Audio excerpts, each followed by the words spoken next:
The Darjeeling Hills climb 6,000 feet above the plains of West Bengal in northern India. These are some of the highest elevation tea gardens in the world, and the tea they produce is simply extraordinary. My name is Sebastian Beckwith. In 1999, I founded a company called In Pursuit of Tea, with the mission of sharing spectacular teas from remote regions of the world.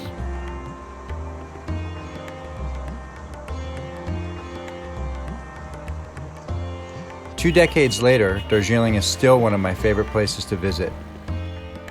To understand why, you need to see this ephemeral place in the springtime. British colonizers first conscripted indigenous people here in the mid-1800s to build a series of railroad hill stations and plantation-style estates in order to establish the first high-elevation tea gardens in India. So strong was the British thirst for tea that the empire had just fought a war with China over the drink, and British planters were eager to break the Chinese monopoly on the crop. Today, Darjeeling's gardens produce teas much like their predecessors 150 years ago. Hundreds of pluckers and factory workers live in subsidized housing on site, and they continue to pick leaves by hand and process them with machines that are over a century old. The result is a tea of exceptional depth and quality, but produced at extraordinary cost.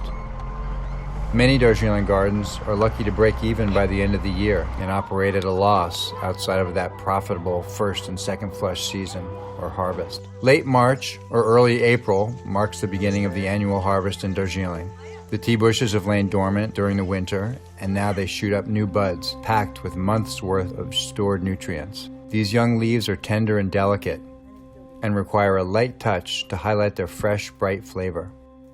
The first flush of leaves undergoes a hard wither indoors up to 12 hours in order to drive out moisture and allow for a minimal oxidation process. Then they're lightly rolled, dried in low-temperature ovens, and sorted according to leaf size. Unbroken leaves have the highest value. Smaller, crushed pieces steep quickly and easily turn bitter, and tiny fannings are used for tea bags. Most tea sellers label this first flush as a black tea, but in truth, it is a category all its own, with a flavor and production method unlike any other. The second harvest, or flush, occurs in early to mid-May and is processed more like typical black tea, with deeper oxidation that showcases the mature leaves' more robust, nutty character. Up until the 1980s, all Darjeeling teas were made in this darker, second flush style.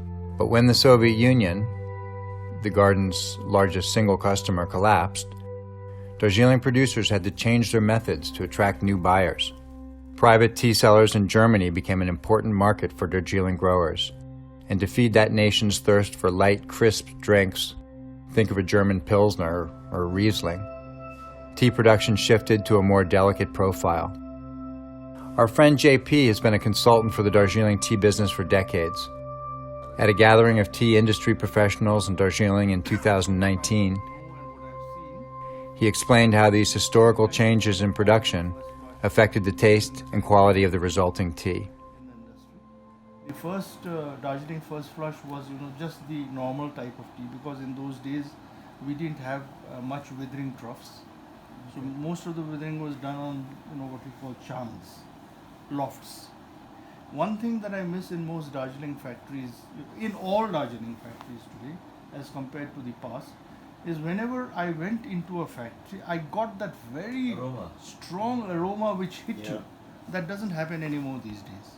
If you ask me personally, today's first flush that we make is not my cup of tea. But it does give you access to the plant matter in a more efficient way than the second flush, because the second flush there's so much more conversion. So for instance, in the heritage, you can really taste that it's an old plant. During the first flush harvest, we raced from garden to garden to taste as many as 40 invoices or batches of tea a day. You have to taste quickly. Wait an hour to make a decision, and some other buyer may snag your favorite batch from under your nose. Every time I make the trip to Darjeeling, I wonder if it will be the last time. The estates make slim margins in the best of years, and growing political, economic, and climate pressures seem to make things harder for the gardens every year. Darjeeling is a beautiful, fascinating place. Nothing tastes like the tea that's grown here, but its future is precarious. For now, we continue to make the journey, to seek out beautiful new teas, to share with our fans, and support the skilled workers who make these teas possible. To learn more about Darjeeling and to try these amazing teas for yourself, visit inpursuitoftea.com.